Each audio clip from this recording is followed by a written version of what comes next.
In a world ruled by emotion, where reason is abandoned, God is forsaken, and history forgotten, two brave men will attempt to do the unthinkable.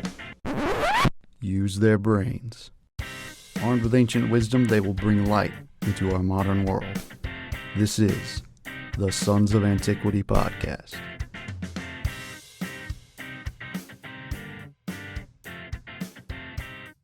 Hello everyone, welcome to the Sons of Antiquity podcast. I'm your host Dan, and I'm joined in the studio by my co-host Evan. What's up?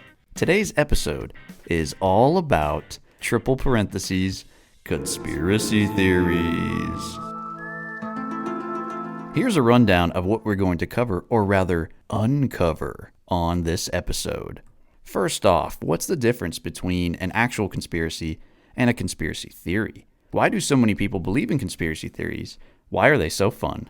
Then we'll go down the list of some of the best conspiracy theories, starting with the JFK Assassination, Flat Earth, Alien Visitation and Area 51, Jeffrey Epstein's death, the moon landing, Bush did 9/11, and, on Bitchute only, COVID-19 conspiracies. And then we'll go over our honorable mentions, and then we'll talk about our favorites. Which are the most believable? Which are the most fun? So starting out with, what's the difference between a conspiracy and a conspiracy theory? To conspire means, quote, to join in a secret agreement to do an unlawful or wrongful act, or an act which becomes unlawful as a result of the secret agreement. Conspiracy can be legitimate, and it is a legal term. Conspiracies can lead to jail time. However, conspiracy theories differ from conspiracies in the level of perceived truth behind them. A conspiracy theory is, quote, a theory that explains an event or set of circumstances as the result of a secret plot by usually powerful conspirators, or alternatively, a theory asserting that a secret of great importance is being kept from the public. Now, in theory, conspiracy theories can be true. Sometimes there are secret plots by powerful people for their own benefit. Who else is able to execute evil schemes besides the rich and powerful? In fact, one could say that any suspicion of actual conspiracy could start out as a conspiracy theory. However, conspiracy theory has become a derogatory term, which means, in actuality, a crazy tinfoil hat theory that dark forces are behind an event that is perfectly explainable in less sensational ways. It has even been alleged that the very term was coined by the CIA following the JFK assassination to paint those who question the official narrative in a negative light. The media often calls any allegation of a conspiracy as a conspiracy theory. Is this fair? Let's discuss. What do you think, Evan? Oftentimes it's premature or it's abused, I think. The term conspiracy theory? Yeah, we'll get into it more later, but I think it's often just used against the media's opponents. I agree. And they say it so quickly, like how could you even gather evidence enough to make sure that the theory is untrue? They just immediately point, if it sounds something they don't believe in or won't believe in, then they'll just say, oh, conspiracy theory. Yes, and I think to not allow conspiracy theories or to paint people who have a theory about something that's different than the consensus, which usually the consensus is determined by the media. So, like, who are they to even decide? It's never really any official entity, and even if it is, it's usually like lockstep with what the media has been telling you. So, yeah, a lot of the time, there is reason for suspicion. Plenty of reason. And that should be welcomed because we should be welcoming a discussion. We should be welcoming critical analysis of everything, especially in this ultra-complex world we live in, where it's very hard to determine what's true and what's not. But there are very powerful people, very influential people who will tell you, no, I know what's best. I know the truth, even though they don't know any better than you or I. You know, they just have more money and a louder voice. So I think open debate about every issue is very important, not only in science, but in the news. And when it comes to stories as crazy as the ones we're about to talk about, I mean, there's a lot at risk here. And I think we need to make sure that we leave no stone unturned. So why do so many people believe in conspiracy theories? And why are they so fun? In my personal opinion, the main reason for the widespread belief in conspiracy theories is a lack of trust in authority, either in government or science most of the time. Almost all conspiracy theories assert that powerful figures in government and or science are lying to us to execute some sinister plot. If these people trusted the powers that be, they wouldn't believe such cynical explanations for the current state of events. However, many of the organizations and groups in question have been pretty sus at times, as the youth say. The FBI and CIA have certainly been engaged in shady business since the Cold War, much of which has been proven. We could also point to a certain medical professional who has been prominent over the past few years. He has definitely made strong claims which were disproven later on. And we do have the United Nations, which serves as a fairly weak world government. The world has been a scary place since the Second World War. It is also pretty depressing that we have gotten to this point. According to a Live Science poll conducted in 2016, 54% of Americans believe that the U.S. government is concealing information about the 9/11 attacks. Regardless of the validity of the claims, America is a place where a majority of people believe that their own government killed 3,000 of its own people to justify a far-off war, which only started 2 years later in a country which was not really involved in 9/11. Almost 50% of Americans think the government is concealing information about JFK's assassination as well. 43% for alien encounters, 42% for global warming, 33% for one world government, 30% for Obama's birth certificate, Trump's favorite thing there, 30% for AIDS virus origin, 28% for Scalia's death, and 24% for the moon landing. And I'll add that I didn't add this detail into my section on Epstein, but about 40% of people believe that Epstein was murdered. So that's a more recent thing than 2016, but still, very significant number of people believe that there was some shady stuff going on there. It is also worth noting that about 33% of survey participants believed in the North Dakota crash, an event which the survey made up. Wow, they just made it up. Yep. So 33% of people believe in conspiracies without any evidence whatsoever. What is the appeal for these theories? We would argue that it gives a compelling narrative as to what's happening in the world. When you believe, the craziness of the modern world can be explained by a few malevolent actors on the world stage, and frankly, that is more comforting to people than the prospect of widespread complicity or natural forces determining our circumstances. When you believe in a conspiracy, you can belong to a community of believers. The crazier the beliefs are, the more isolated and persecuted the group will feel. This brings them closer together. Believers are in the know, unlike the sheeple. It is deeply appealing to know things that others do not know. Do you want secret knowledge? Come join our group. This reminds me of Gnosticism. The Gnostics were heretics in the early church who incorporated a number of Eastern systems to conclude that the spiritual world was created by a good god, and the material world was created by an evil god. But beyond this, an initiate was only given more information as he progressed further into the sect, like Scientology. In his Confessions, St. Augustine of Hippo recalls how he kept asking tough questions as he progressed in the Gnostic sect. They promised him that his questions would be answered later on, especially when a specific wise man would come to town. Whenever said genius arrived in town, he still couldn't answer his questions. That's when he gave up on the sect. The internet allows fringe beliefs to propagate quickly and gain converts. What is more likely to succeed? Approaching random people or trusted colleagues in your town and trying to convince them that there was a secret conspiracy to cause certain events, or posting it anonymously online to potentially reach millions of people? The latter, of course. This ties into the increase in schizos who now have a greater opportunity to communicate with each other and the world via the internet. Now, besides these reasons, it's fun to imagine that those we despise are pulling the strings to realize their evil plots. And creating a convoluted story about how people got away with committing crimes makes one feel like a detective. Who doesn't love a good whodunit? Now, I'd like to add real quick, don't you think that a lot of this conspiracy talk in these conspiracy communities kind of are almost like a religion? I know you said Scientology and you said Gnosticism, and it is sort of like a religion in a way. Yeah, there are certain tenets of faith that can't be questioned. I called them converts earlier on. There's definitely some aspects to where some of these claims, you just almost have to have faith to believe in them. Like, we'll get to Flat Earth. That's an especially notorious one. I agree. And do you think that the love of conspiracy theories and the growth of them has been almost like a replacement since religion has kind of gone downhill for people? That's really interesting. I hadn't thought of that. But a lot of people who believe in conspiracy theories, at least stereotypically, are conservative. Like the Christian right? Yeah. So Yeah. I don't know how much water that would tread. It's usually not like liberals, except for maybe Bush did 9/11. Yeah, or Russia in Or the Russia. 2016 election. Yeah, but so most conspiracy theories are more right wing. you're right. You're right. Well, it was worth a shot. It was a good theory. But it is just a conspiracy theory. Yeah. So let's talk about the most noteworthy conspiracy theory, the JFK assassination. This is arguably the most famous conspiracy theory of all time, that JFK was not assassinated by Lee Harvey Oswald as the official story goes, but that he was actually killed by another hostile actor, or actors, and Oswald was framed. The theory, while unconfirmed, is immensely popular among average people.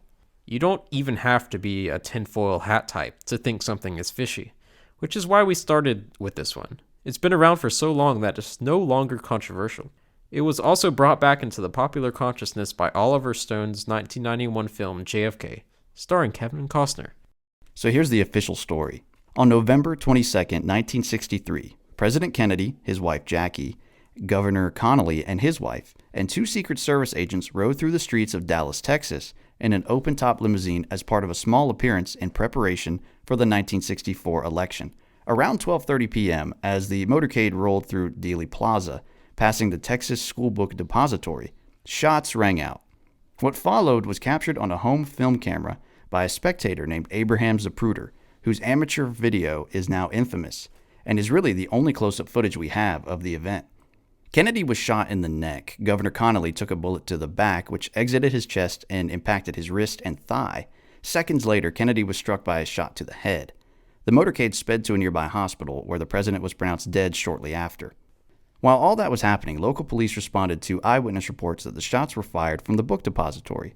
They investigated and later found an Italian-made 6.5 Carcano Model 38 rifle, 3 spent shells, and other evidence on the 6th floor of the building, which was ultimately linked to an employee of the book depository, a Mr. Lee Harvey Oswald, a former U.S. Marine who was arrested in a theater later that day in connection with the assassination and the murder of a local police officer. Though he denied all connections to the event and claimed that he was a patsy, Oswald was charged with the murder of a local police officer, which occurred shortly after the killing, and the actual assassination of the president. While being transferred to the Dallas County Jail, Oswald himself was shot with a revolver by a local nightclub owner, Jack Ruby, who was in the crowd surrounding the city jail's exit. Ruby was arrested and was later found guilty of murdering Oswald. He was sentenced to death, but died of lung cancer in prison in 1967.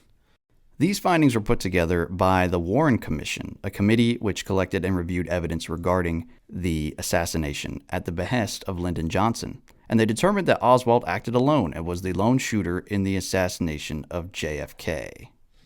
Now here's some evidence for conspiracy. Most is circumstantial, but here you go. Practical tests with firearms aficionados using rifles identical to Lee Harvey's demonstrated that the shot was difficult, the weapon jammed frequently, and the time frame was very tight for 3 shots. Discovery Channel, FBI, and NRA all conducted tests. Zoom in on the Zapruder film and tell me that the last shot doesn't come from the front. Go on, try to do it. We'll wait. Oswald's rifle scope was damaged or was nearly impossible to sight correctly without essential parts, which were never found with the rifle or scope, and using iron sights would have required low point of aim, plus 6th floor position would have required even lower point of aim on top of that, making shots more difficult. The trees lining the road still had full leaves even in November, partially obscuring the view from the 6th floor. Many bystanders reported more than 3 shots. Jack Ruby had connections to mobsters, the Yiddish connection, look into that, and was contacted by the FBI multiple times in attempts to recruit him as an informant. Almost perfectly intact bullet found on gurney with Governor Connally, a bullet that allegedly passed through Kennedy, the seat in front of him, Connally's body, and his wrist, and left a surface wound on his thigh. LBJ was sworn in on the plane to Washington just 2 short hours after the assassination, but that's just standard procedure, right? It is, though, to not have a period where there's no president. I mean, I hear you, but it seemed a little too soon. He seemed too eager. But I don't know. Again, circumstantial. The autopsy was wrapped up quickly and the limousine was sent back to Ohio after being examined by forensic teams. 80% of the car was rebuilt and it was put back into service. It was refurbished again in 1967. All of this at the request of LBJ. Dun dun dun. The Warren Commission admits time and again that Secret Service, FBI, and Dallas police failed in their duties or executed them poorly. It's a series of coincidences. One bullet was never accounted for. The tracheotomy hole in Kennedy's neck may have ruined evidence which would have indicated whether the front side neck wound was an entry or an exit wound, and that would have determined whether or not the shot came from the front or back. A suspicious man was reported in the grassy knoll area ahead of the motorcade. A shot from there could have explained the rearward motion of Kennedy's head in the Zapruder film, which is hard to explain based on Oswald's position behind Kennedy. Why did Oswald wait to shoot Kennedy as he was driving away at an angle when he could have shot him half a minute earlier on the adjacent street where he would have had a clear oncoming shot? So many things had to go right. 2 out of 3 shots above center of mass on a moving target from 75 to 100 yards in less than 8 seconds with an old, partially damaged rifle from Oswald, whose rifleman skills were up for debate. Poor performance by local police and Secret Service protecting Kennedy and Oswald. Eyewitnesses all correctly pointing to Oswald. Jack Ruby being in the right place and right time and successfully killing him. Near perfect recovery of forensic evidence. So let's talk about means, motive, and opportunity. The means. The mob had access to weapons and could easily find a skilled marksman willing to do the job for the right money. And obviously the CIA, FBI, or LBJ himself would have had no trouble finding top-notch sharpshooters. In the motive, the mob wanted John and Bobby out of the way, as they were cracking down on organized crime and foiling their operations, and we saw Bobby was taken out a few years later. LBJ would obviously become president if Kennedy died, so there's a big motive. And many individuals and agencies within the U.S. government wanted to escalate operations in Vietnam, which JFK was hesitant to do, so removing him would ensure that foreign policy went their way. And opportunity. Both the mob and CIA could have made time to do this. The president's visit was planned well in advance and was no secret to the public. I'll leave you with these quotes from the 1976 House Select Committee on Assassinations, which reviewed the Warren Commission and its results. The investigation into the possibility of conspiracy in the assassination was inadequate. The Department of Justice failed to exercise initiative in supervising and directing the investigation by the Federal Bureau of Investigation of the assassination. The Central Intelligence Agency was deficient in its collection and sharing of information both prior to and subsequent to the assassination. The FBI failed to investigate adequately the possibility of a conspiracy to assassinate the president. The FBI was deficient in its sharing of information with other agencies and departments. The Warren Commission failed to investigate adequately the possibility of a conspiracy to assassinate the president. This deficiency was attributable in part to the failure of the commission to receive all the relevant information that was in the possession of other agencies and departments of the government. Now let me make a few counterpoints, so it's not an open and shut case at all. By all means, go ahead. Lee Harvey Oswald was a known communist who actually traveled to, some might say he even defected to, the Soviet Union, but he decided to came back when he became disillusioned with them too. He definitely had Marxist tendencies, which ran counter to JFK's strong stance against the Soviets in the Cold War. He was a complete loser with no future and a lot of resentment, let's be honest. It is possible he acted out of personal spite or was recruited by the Soviets while he was over there. The Soviets had a lot of reasons to want JFK dead. The Cuban Missile Crisis had been resolved by JFK with some embarrassment to Khrushchev, but there were certainly a lot of people with motives to kill the president, as we mentioned above. A large number of eyewitnesses saw and heard shots from the book depository, placed Oswald at the scene, saw him carry in a large covered object that morning, which was the rifle, saw him flee the scene, and witnessed a man strikingly similar to him kill a policeman. The gun was his. The picture of him with the gun was genuine, despite his claim that it was fake, and no concrete physical evidence of any other shooters has surfaced in the decades since the event. Moving on to a very serious conspiracy theory, flat Earth. Here's how it goes, according to them. The Earth is actually flat, and it's not a sphere. It is surrounded by ice on all sides of the disk. NASA has been lying this whole time. What we have called the North Pole is the center of the disk, and what we have called Antarctica constitutes the entire perimeter of the disk. So if you look at it, if you were to make a map of the world flat, and you were to start, like, the very center is the North Pole, and everything surrounds that. Sure. So Antarctica becomes huge when you do that. It looks like it's the whole outside of the map. Yeah. because that's where the South Pole is. Anyways, NASA guards the ice walls so that people won't be able to discover that the Earth is actually flat. Astronauts are actors paid by the government. Supposed pictures from space are manipulated by NASA. There is a grand conspiracy by governments, media, schools, scientists, airlines, and others to keep this truth from leaking to the public. The real question here is the motive for doing this or believing this. Unlike many other conspiracies, I can't see why a spherical Earth model is so important to maintain. What do governments have to gain by lying about this? Also, the sheer number of people who have to work together to keep this lie going is just incredible. And why does it not take forever to travel around the world in the southern hemisphere? If it really were the outside of the Earth, of the circle, it would take way longer to travel around the Southern Ocean than around the North Pole at its opposite latitude. Yeah, the North Pole would be extremely small, very tight circle, and the outside would be an enormous circle. Means NASA and other complicit parties have the only access to the truth. They can spread lies without being called out. Motive. NASA and the powers that be want to hide the Earth's flatness from us. I don't know why, though. And opportunity. Until recently, only governments have been to space. Therefore, they were the only ones who could take pictures. It's worth noting that people have believed in a spherical Earth since the pre-Socratic philosophers. Aristotle, in his book On the Heavens, Book 2, Part 14, gives many reasons to believe the Earth is spherical. He says that everything tends to go towards the center of mass, explaining why gravity is always down when you're on Earth, creating compression in the center. Also, lunar eclipses always show a round shadow, meaning that the Earth is round.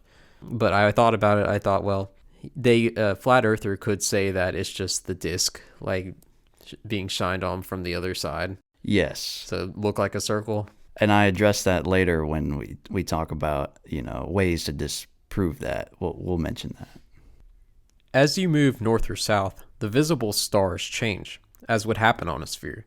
Aristotle quotes scientists of his day with a circumference of 400,000 stades for the Earth, or about 63,000 kilometers.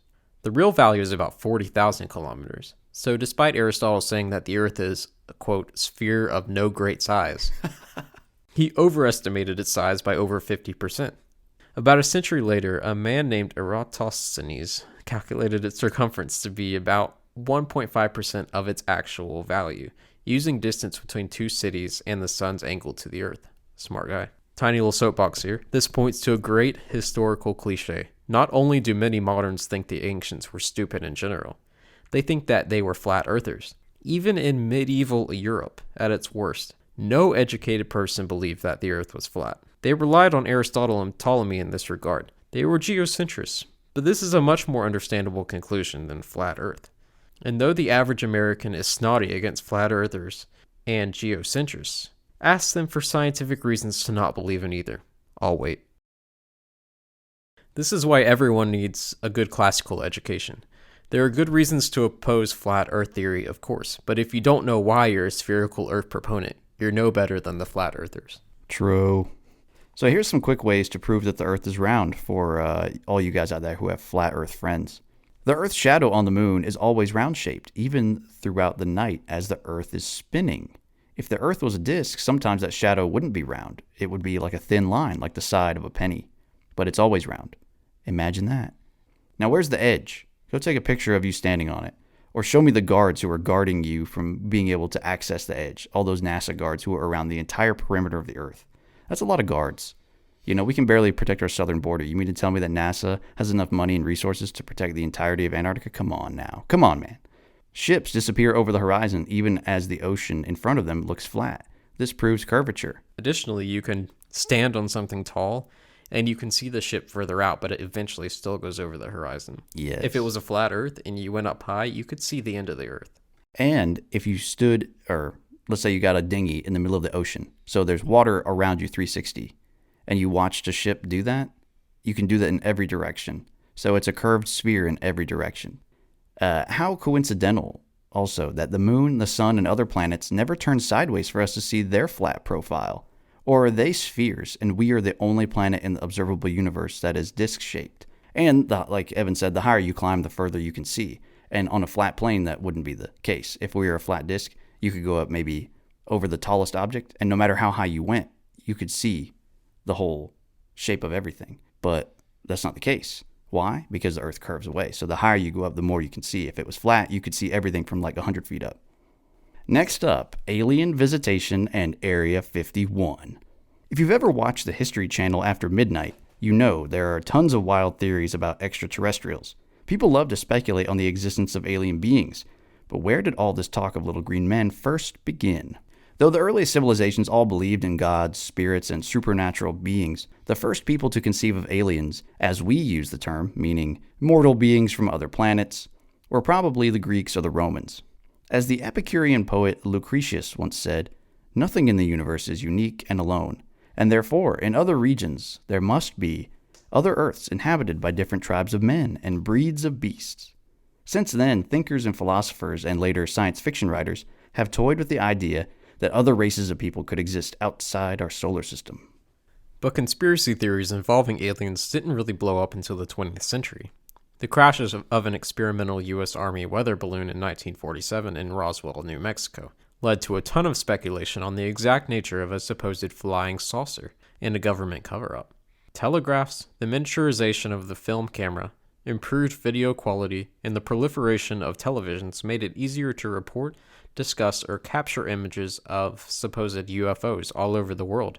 The internet made it even easier. Couple this with a rapid increase in archaeological and anthropological research during the 19th and 20th centuries, which uncovered many mysterious and unexplainable structures and works of art from antiquity. And you've got a recipe for the ancient aliens theory. According to this theory, ancient man was too dumb to figure out that the easiest way to build a tall structure was to have a wide base, so aliens must have helped them. Hence the suspicious similarities between the Egyptian pyramids, El Castillo in Mexico, and Qinzi Mausoleum in China, or the ziggurats of the Middle East. Theorists also point to religious allusions to aliens in art and literature, ancient sculptures found around the world which are supposedly too sophisticated to create without modern technology, and structures that would have been nearly impossible to create without anti-gravity, like Stonehenge, hovering spaceships, the Nazca Lines, or knowledge of electricity, like the Egyptian battery. And let me add, if you've looked at a few medieval manuscripts, I don't know if you've ever seen this, but some of them look like they have just big old UFOs in the back. Have you seen those? I've seen some pictures. Of course, I've watched Ancient Aliens, so yeah, they're always like, what does this mean? In this medieval text or this medieval painting, you can clearly see a UFO. It's like, come on, that could be anything. Of course, angels are going to be depicted as like riding through and flying and things like that. That doesn't mean it's real. It's just how they depicted them, how they imagined they would travel around. I don't know. Oh, and perfect pronunciation on those the pyramids and things like that. That was great. I know you practiced a long time for that. Kimchi. But why would aliens bother with any of this? And if they could travel here, you'd think that they could have helped us make stuff that was way cooler than some stone triangles. Modern man can't even travel to other planets yet, and we've made skyscrapers and nuclear reactors, a bunch of cool stuff. I think they would have dabbled in more advanced things if they were real and they really visited us. But let's talk about Area 51 for a minute. Officially, the United States Air Force acquired the base known as Groom Lake, or Homey Airport, in the southern corner of Nevada in 1955 to test the Lockheed U-2 aircraft, then a top-secret operation. The origin of the name Area 51 is unclear, but it has remained in the public consciousness. The base's true nature and purpose is shrouded in secrecy, and the CIA only publicly confirmed its existence as a military base in 2013. Most people believe it to be a testing ground for new experimental aircraft and or weapon systems. But some go further and suspect the base of housing alien technology or the aliens themselves. In 2019, a viral Facebook post led to the formation of a plan to storm Area 51 and, quote, see them aliens, unquote. Organizers intended to draw a large number of volunteers by overwhelming the base security with sheer numbers and get inside and see the aliens. The event drew less than 5,000 people. It was actually just more of a big festival, and it ended with 7 arrests. Sadly, no aliens were found. Now the means. The U.S. government certainly has the means of hiding aliens wherever they want, if they exist. Area 51 is highly secure, and signage on the outskirts warns that deadly force will be used in the event of a breach. But the popular focus on Area 51 may be the bait and switch, so that nobody goes looking for the real secret alien base. Area 42069. Yeah. Now, what about the motive? All governments have to keep secrets from their enemies, of course, and hiding aliens or their technology would require the highest level of secrecy known to man. Not only could exposure lead to public unrest, it would let our enemies know what we're packing, and we don't want that. Plus, the aliens may want to hide from the rest of the world. Maybe they're shy. You don't know. And the opportunity. Since Area 51 was established before the TV era really took off, and well before the internet age, it was probably pretty easy for the government to establish the base in secret and hide whatever technology they needed in there. Now let's talk about one of my favorite conspiracies on this list, and a conspiracy that a lot of people these days are really still interested in: the death of Jeffrey Epstein. Jeffrey Epstein was a financier, broker, billionaire, and a sexual predator whose private jets and private island allowed him to rub shoulders with the world's elite. Some of his former associates included Donald Trump, the Clintons, Bill Gates, Alan Dershowitz, and Prince Andrew, to name a few.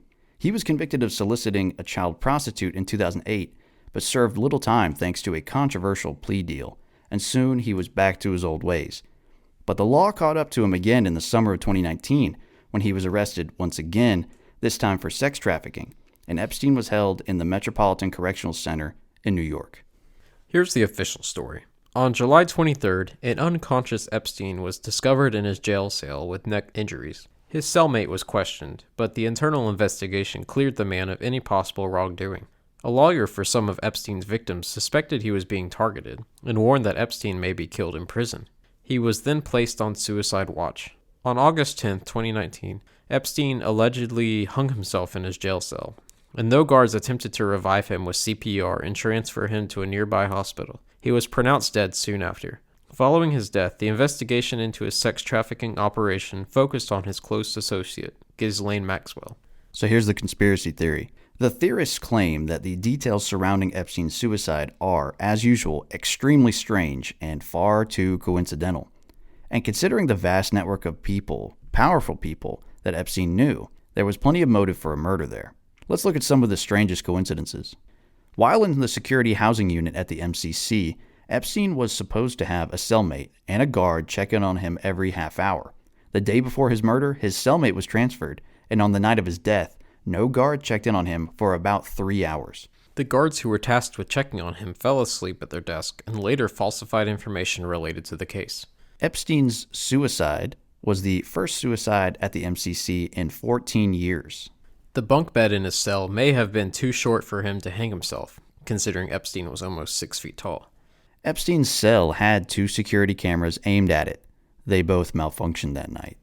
His body was removed from the scene shortly after discovery, violating the prison's protocols, and his original state at the time of discovery was not photographed, another violation.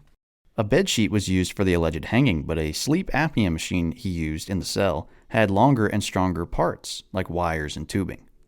The hyoid bone in Epstein's body was broken. Some medical professionals and examiners have suggested that this is usually associated with strangulation, not hanging. Blood was found on Epstein's neck, but not on the bedsheet, and the wound on his neck was much thinner than the material found wrapped around his neck. Epstein seemed, quote, upbeat, according to his lawyers, who he met with just before his death. And lastly, Jean-Luc Brunel, a French modeling agent and close associate of Epstein's, was found dead in his Santé prison cell in Paris, France in February of 2022. Brunel was being charged with rape and trafficking of minors. According to reports, he allegedly hanged himself in the same manner as Epstein. His death is currently being investigated. Also, that not everybody, but a ton of people said, oh yeah, now it's going to be suspicious suicide before it happened. A lot of people called it and got it right. Yes, a lot of people did. Sad. Let's go over the means, motive, and opportunity. Means. When you're friends with some of the most powerful people on Earth, you've got to understand that every single one of them has the means to kill you to protect their own interests. Nearly everyone Epstein knew had enough money and power to assassinate him. Motive. Being associated with a man like Epstein looks bad enough on its own, but if there was a chance he'd snitch on any of his friends and expose them as sexual predators, rapists, pedophiles, or even just accomplices or willing observers to his own depraved acts, that creates plenty of motive to silence him. there's a very good possibility, based on what we already know about Bill Clinton and Prince Andrew, that they may have engaged in sexual activity with underage girls. Proof of that, or even testimony from the man whose business was to procure those girls for rich and powerful people and for himself, could have been devastating. Don't believe it? Watch the interviews with Prince Andrew and Bill Gates specifically, and tell me that they don't look and act extremely nervous and awkward. If they really were innocent, had nothing to do with Epstein, and were basically untouchable due to their wealth and status, what reason would they have to be nervous? Unless. Now for opportunity.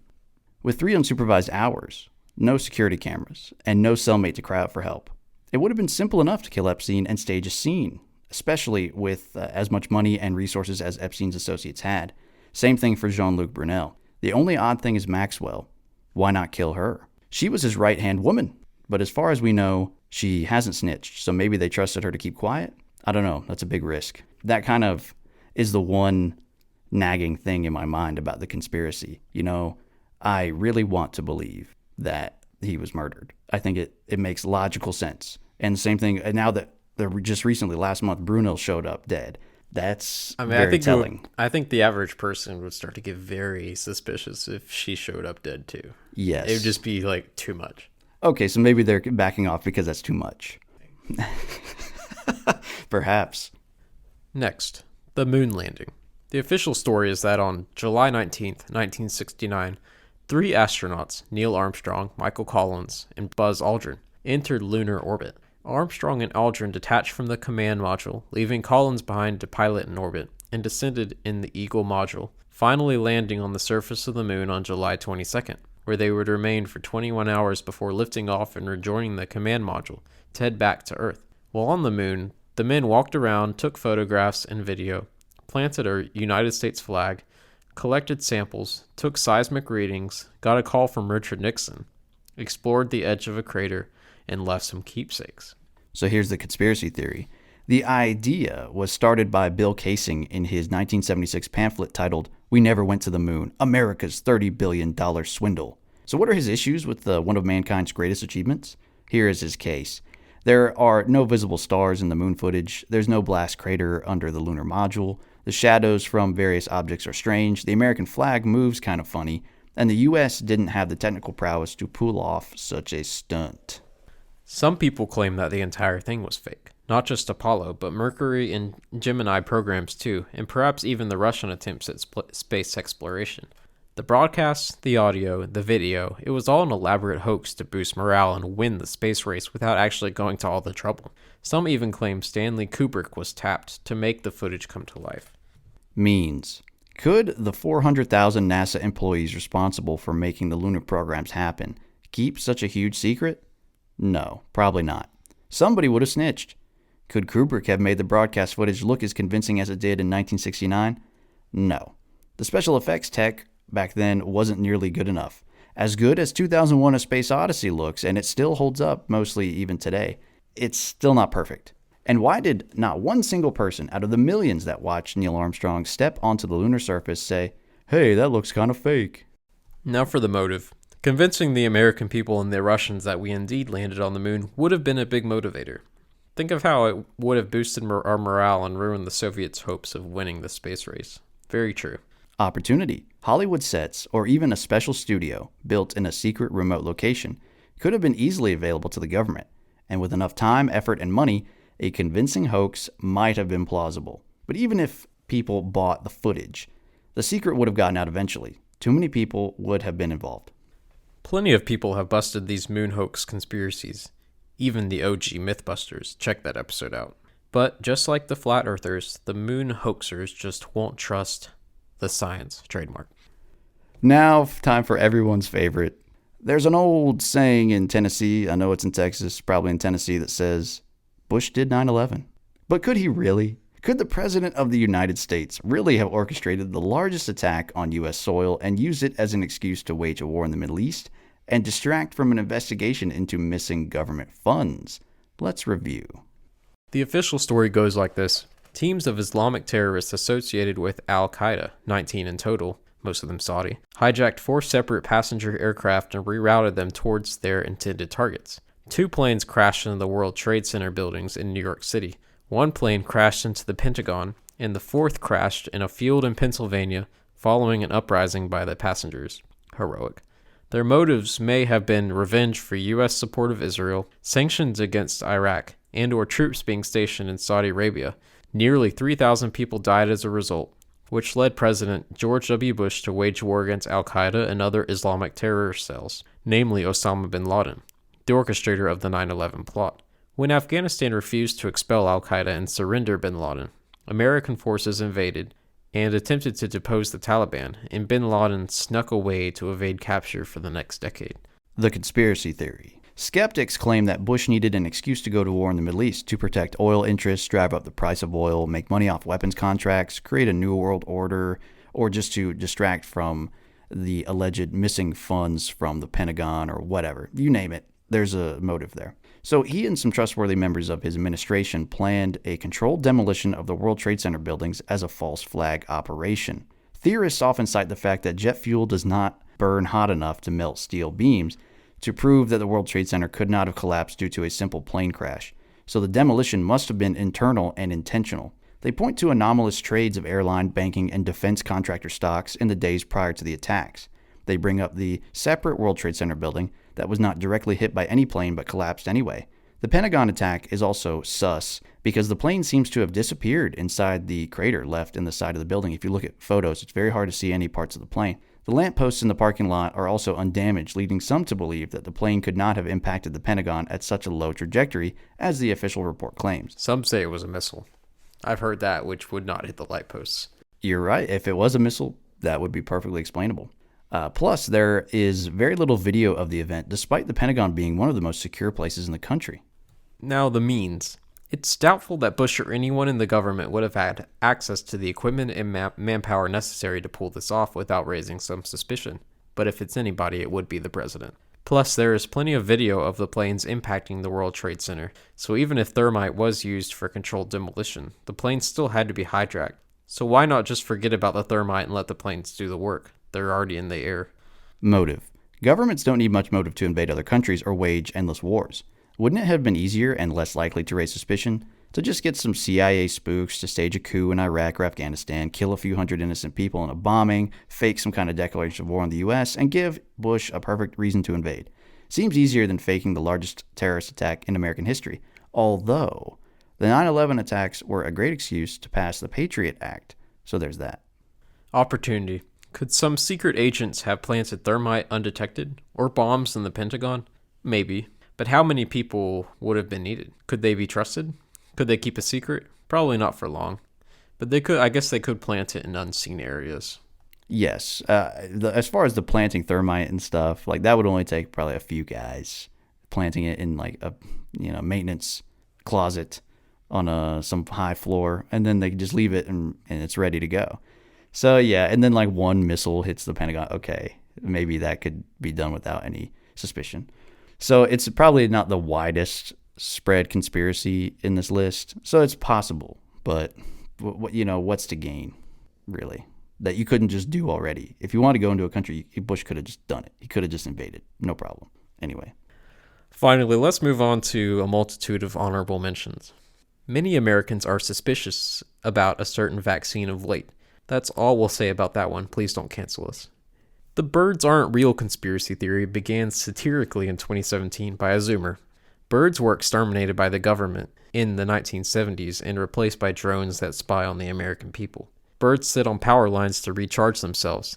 And bird poop that always conveniently lands on your car, it's actually a tracking device. It's so obvious. Wow, I never thought of that. Now, did that bird in that video actually salute Putin? That was fake news, a doctor video. I like to believe he did. I like to believe it too, but they got it from a German video that the bird just Putin actually did try to salute at the bird and the bird just kept walking. Oh, but okay, so it was edited. It was a very, very convincing edit, and it did trick a lot of people. Yeah. I mean, I think it's a hilarious video. It is. And if you really zoom in close, you might be like, it's a toss-up, But I'm not going to say that a bird really did that. My issue was that maybe he actually did it not consciously, but the bird just moved in a way that looked like a salute. That's in the realm of possibility. Birds don't move like that. They don't move their arm that? I mean, no. I'd have to go back and watch it. It's very clear it's a salute. Yeah. It's You're not right. like him flapping around, Fair enough. but it's hilarious. Some say that 5G and low-level electromagnetic waves, like radiation in general, are causing negative health effects and even mind control, and even COVID in some cases. Very strange. There has been an incredible amount of research on the topic, and about all of them say that there's no physical harm from these 5G towers or anything. Evan says that these devices are much more harmful in the psychological ways rather than the physical ways. What do you mean by that? I mean, the addiction and having to relying on it for everything. There's a lot of bad effects, but I don't think the radiation is one of them. Me neither. Now, Pizzagate.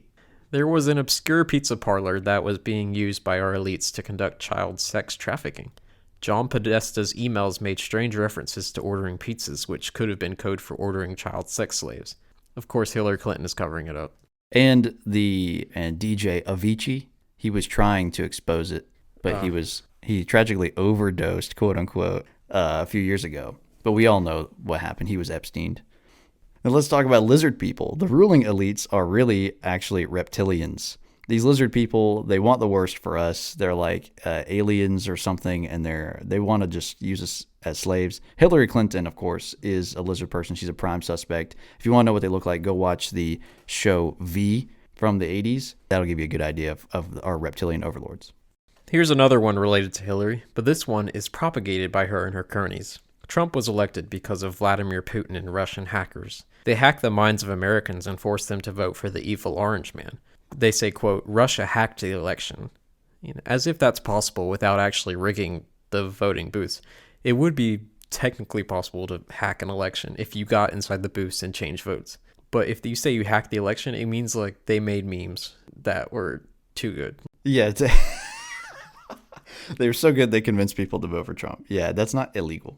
Now, what about chemtrails? Chemtrails left behind airplanes are actually for population control. The government also runs weather control machines to further control us. China, however, is actively working on weather control devices, so maybe there is a small shred of truth to this. Next, we get to more serious topics.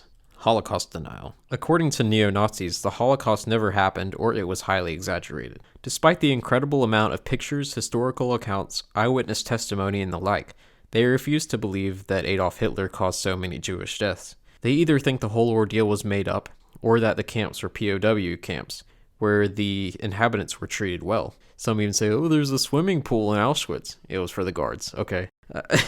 Hey, Tone, I'm just saying, wooden doors. Oh, goodness.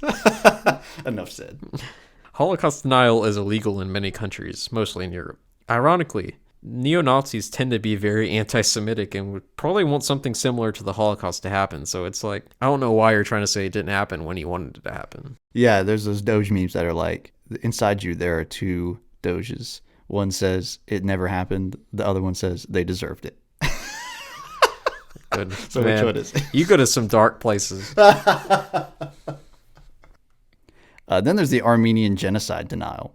The Turks massacred millions of Armenians during the First World War. To this day, Turkey refuses to acknowledge that this massacre happened at all. They have a strong backlash whenever somebody speaks out against it.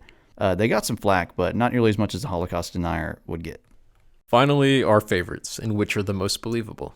I'd say Kennedy's assassination is the most reasonable. There are many unknowns and a lot of powerful people who wanted him dead. Though I will admit that Epstein did a lot of stuff with famous people, and his supposed suicide was suspicious. And I'm no Bush praiser, but I refuse to believe that that man would kill 3,000 of his own people, and attack his own buildings because the White House was almost a target as well. If he did, why wouldn't he have gone to war immediately after the attacks, when the motivation to do so was highest? Why wait 2 years to attack a man who didn't have anything to do with 9/11? It just doesn't make sense.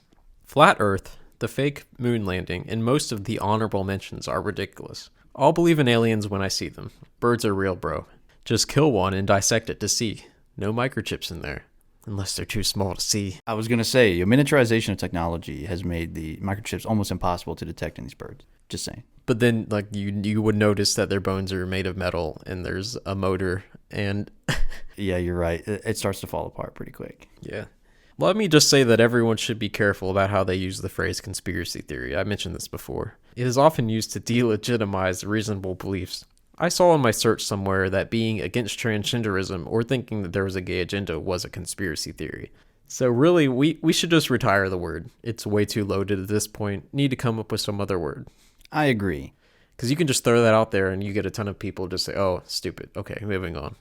Alternative facts would have been good, but it's associated with Trump, and so it's associated with right-wing conspiracies again. So you end up back where you started. But that's as close as we've come to having a different word for that.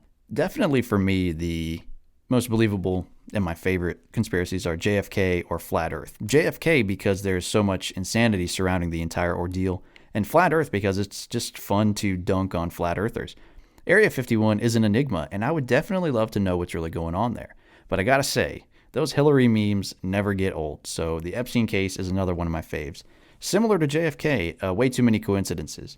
Also, the Great Reset is another one I want to talk about, even though it's not actually a conspiracy theory, in my opinion. It's an actual conspiracy that's really happening by elites, world governments, and the World Economic Forum to transition Western societies into a state of total surveillance. No ownership of private property, increasingly digital existence in the metaverse, living and working from home exclusively, and the social credit system, etc.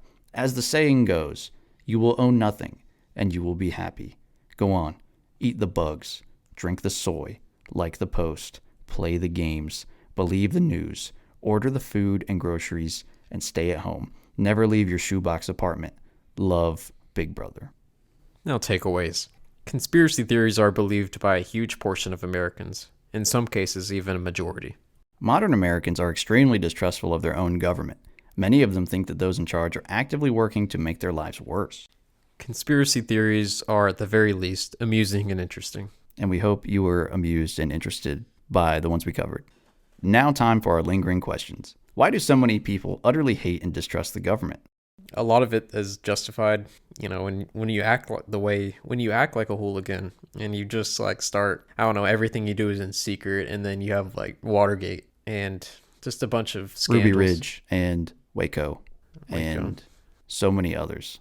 And then you just have general disgust in authority figures like Monica Lewinsky scandal, and even Obama's scandal-free years. Hello. Does anybody remember Fast and Furious? Hello. Yeah, good movies.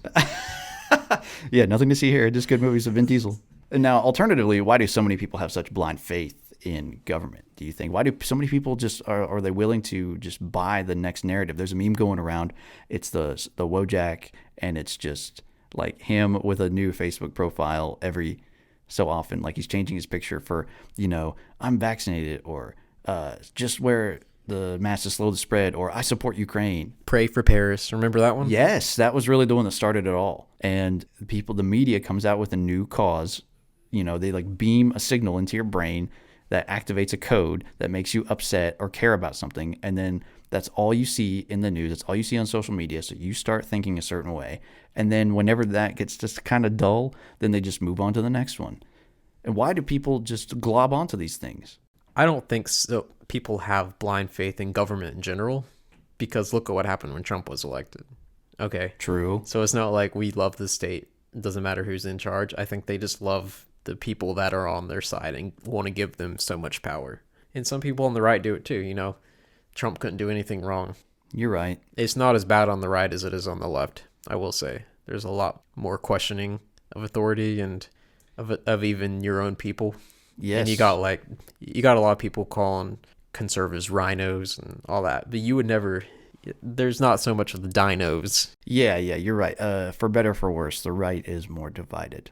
Yeah, I guess it is just human nature for people to have faith in their team, to fight for their team, and ignore the negatives. As Jonathan Haidt once said, morality binds and blinds. It binds people together, and it blinds them to the negative sides of their team. It's interesting.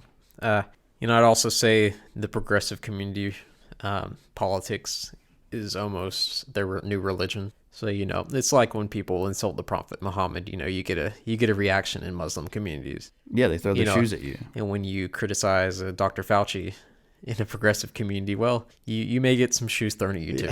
Yeah. You're right. So next, are these wild theories harmless, just fun and games, or is there a real bad effect of this? Most of them are harmless. However, ones that have to do with the election on both sides can be very dangerous. Ones that have to do with WMDs in Iraq, very dangerous. It can lead governments to wage decades-long wars.